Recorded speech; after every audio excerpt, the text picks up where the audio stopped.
Some of you guys might be shocked to hear this, but I feel really bad for Nintendo fans right about now.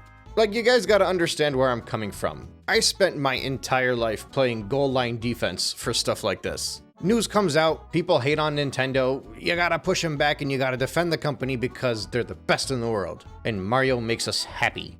And I almost instinctually want to jump onto this video and start defending that partner direct, because I actually don't think it was that massive of a drop-off as compared to the other partner showcases we've had in the past.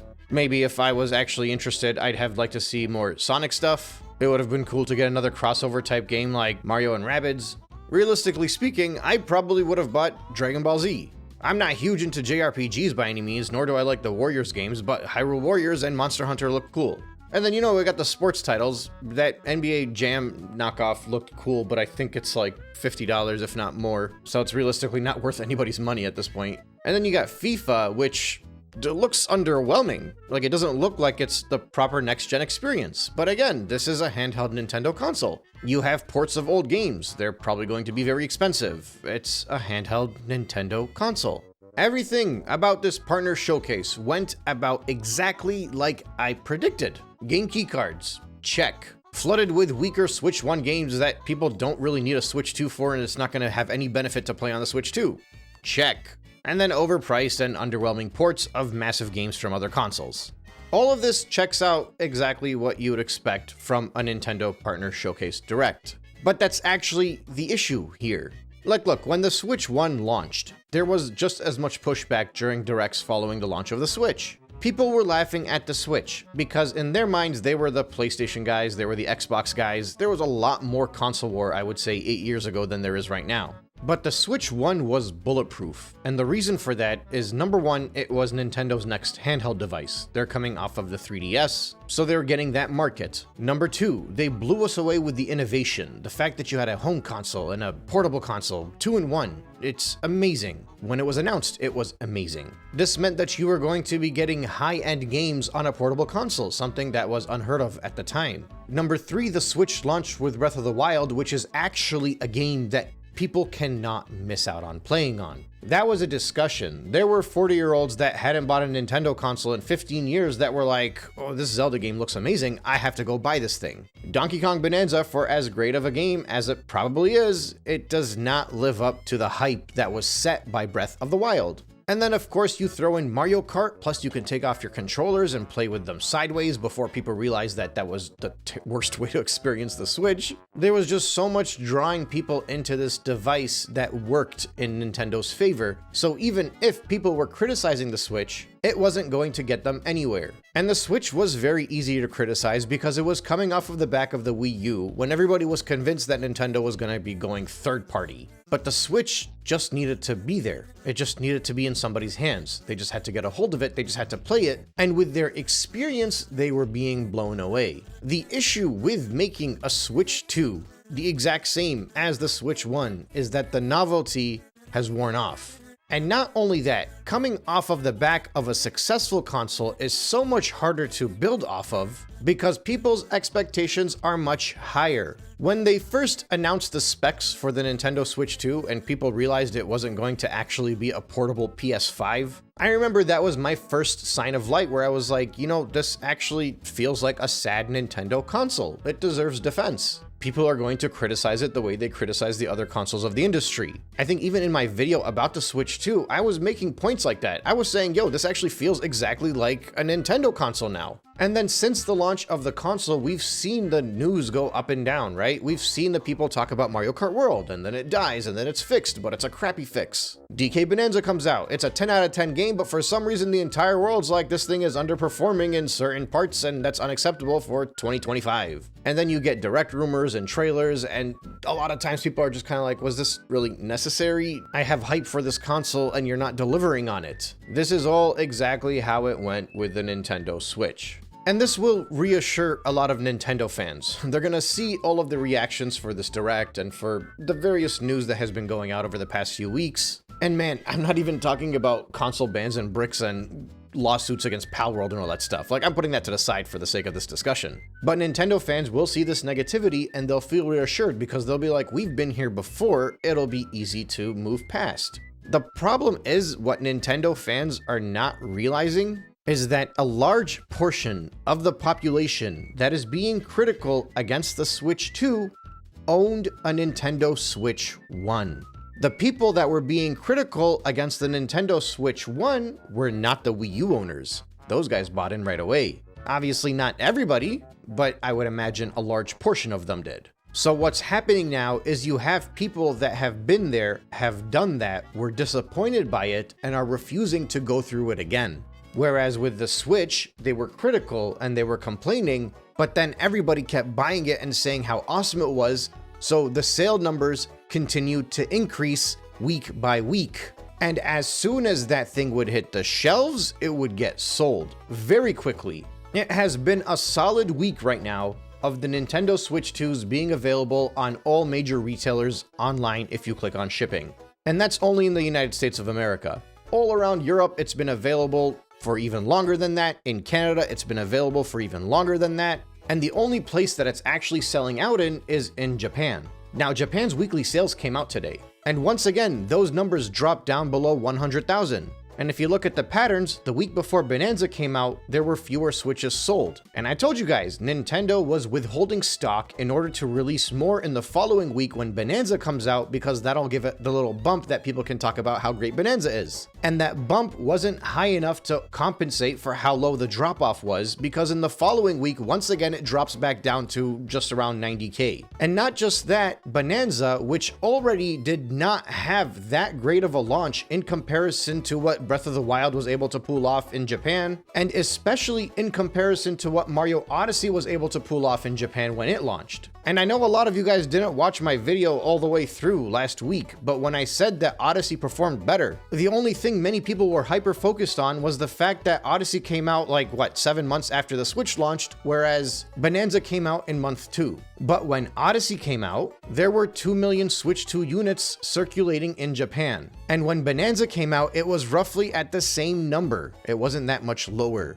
but still Odyssey sold 4 times as much. People need to stop looking at the sales as a function of time. The only thing the sales as a function of time proves is that there's stock available. You need to look at it in comparison to the volume of the user base. We're gonna find out tomorrow if it's confirmed that the Switch 2 was at 5 million units or not. And we found out the other day, according to the Circana reports, which doesn't include my Nintendo store, that in the United States alone, the Switch 2 has sold 1.6 million units. The problem is people are so hyper-focused on the fact that they did this in a month, but they're not realizing that if you sell 1.6 million units, that means you're still under 2 million units sold in the United States of America. When the PlayStation 5 and the PlayStation 4 were below 2 million units sold in the United States and America, there were still millions of people here that wanted to buy it, and it would not last in stores as long as these units have lasted. Like, what do you guys assume the unpurchased stock is currently in the United States? 1 million, 2 million, 3 million units? Like, how much do you think is circulating around here that's available on these websites? I spoke to a lady at the local Target. They burned through over 100 Switch 2 units in the first 4 days. This week, they only had 8, and it took them 6 days to get through those 8. The Switch 2 is the fastest selling console if you only look at it from the window of like this first month or 2 months. But the rate of which it is slowing down is unprecedented. This is what it means when I've been saying it's top heavy from the beginning. That means by the time you get to 3 months, 4 months, I don't know exactly when, you gotta look at the graphs and the numbers to line it up, but at some point in time, the Switch 2 is no longer going to be the fastest selling console in history. But I don't know if people don't understand numbers, or they just go based off of headlines, or they're just not interested in thinking about it critically.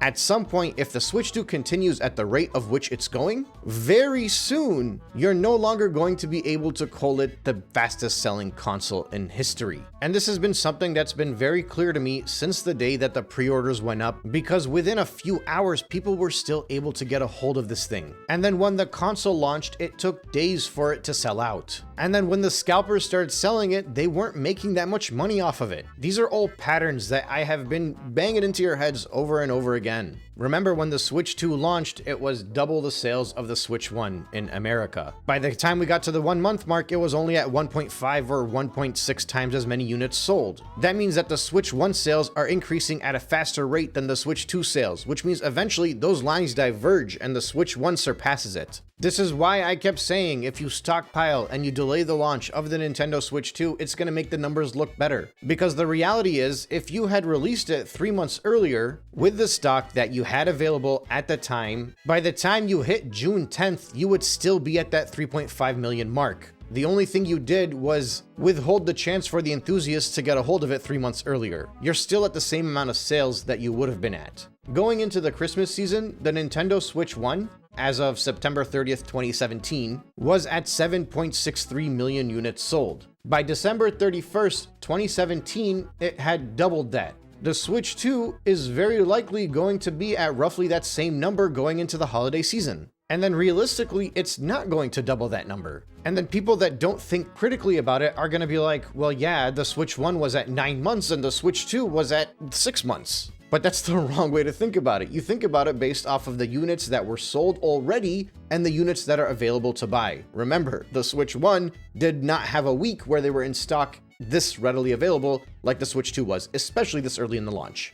Then that's why I keep harping on that. Because the Switch 2 might have the most record-breaking first 6 months, first 4 months, first 12 months. I don't know exactly when those numbers will shift. But if these sales patterns continue, it's going to be very clear to everybody very soon that the Switch 2 is not selling not nearly as much as the Switch 1, not nearly as much as the PS5, and I don't think this will happen, but it would be hilarious if it wasn't as much as the Wii U either. But regardless, there is still one fix that Nintendo can do, and it can fix everything. They need to drop the prices. Either the price of the console, the prices of the games, make the upgrade packs free. Mario Party Jamboree TV obviously did not sell well at all because who's trying to pay $80 for this thing? And not only that, with such weak critical acclaim, I doubt it got that many people willing to pay the $20 to upgrade. And this is data based off of Japan, which still likes the Nintendo Switch 2, but even with how much better it's doing in Japan, it's still showing these signs of a decline. It's still showing that the drop-off is grander than what we saw in previous consoles. And I'm not talking about from week 1 to week 2, I'm talking about a month into it. Like I said at the beginning, this thing is a Nintendo Switch 2. It shows it's a Nintendo console. It has all of the deficiencies of a Nintendo Switch console. It's not the big boy powerful device that everybody was expecting that they were going to get all the Call of Duty games showing today in the partner direct or something. The sports titles look about as underwhelming in this day and age as the original ones did previously. And when that happened in the previous console, they started releasing legacy editions, which basically just meant they updated the roster. They're going to do the same thing with the Switch 2. And it's important to harp on this because the biggest justification for the price increase that most people were really trying to push on before the launch of this console was the fact that this was going to be a new age of Nintendo. It was going to be the high-end Nintendo era, but it is clearly not living up to that expectation that was set between the fans. And it was the fans that set this expectation. Nintendo didn't come out and say, hey, we're going to be as big as the big boys. That was something that the fans carried with and ran with, and they were like, that's why the price is justified. Nintendo is doing what I and many others have been saying they've been doing since the day after the Direct, the one back in April. They are expecting you to pay more because you want to, not because the product is worth that value.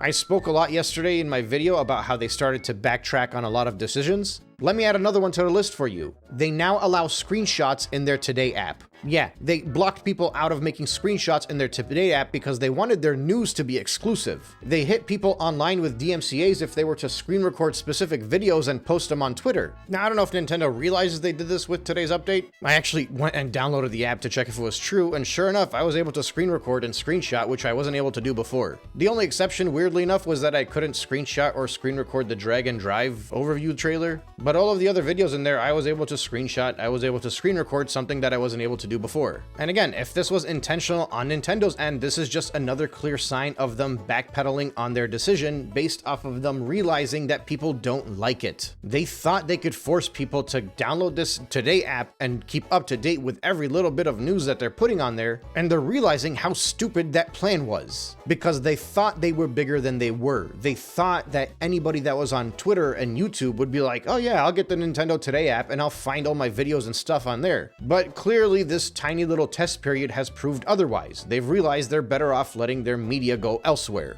I'm convinced these people are starting to do damage control. In the past week, a little bit over a week now maybe, they stopped manufacturing hype by withholding stock. Everything just became readily available at the exact same time with all of the retailers. They've backpedaled on multiple decisions that they've made recently, including the Today app, including the Mario Kart update. They're sending out surveys for the game keycards. They did it in Japan, and now they're sending out surveys to people here in the States about physical and digital games. And I'm convinced it's because they thought they were going to be doing much better out of the gates. That first month of sales looks great to us, but I don't think it looks great to them. They thought we were all going to be very happy with everything and then just jump right into the Nintendo Switch 2, and the price doesn't matter because it's Nintendo, and they can charge what Sony's charging because Sony gets away with it, so they'll get away with it. And now I'm convinced they're trying to fix things before it's too broken.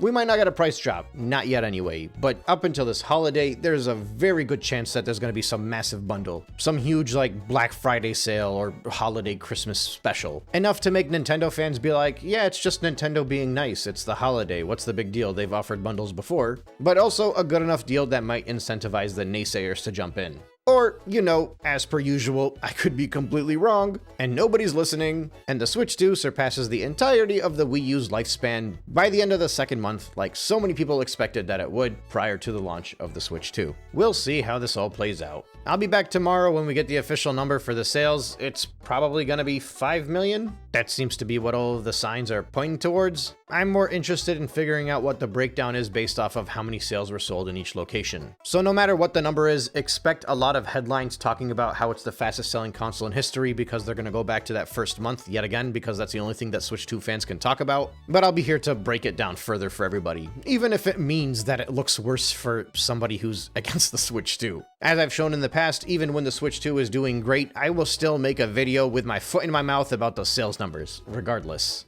So I'll talk to y'all tomorrow. Thanks again for listening.